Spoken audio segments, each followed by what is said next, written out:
So today, mag-share naman ako sa inyo ng mga simpleng drills para gamitin itong bag na to. Lalo na sa mga beginners na walang alam na idea kung paano gamitin to. Diba sabi ko sa inyo nung una, get the distance muna.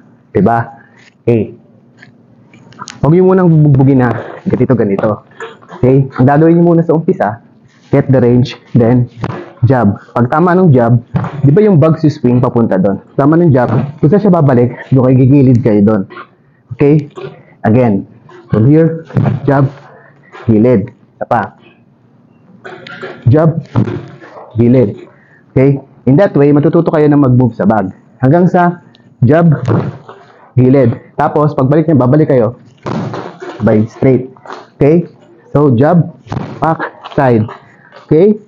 Okay? Ito pa yung isang drill. So, jab, side, straight. Again, jab, side, straight. Again, jab, side, straight. Again, jab, side, straight.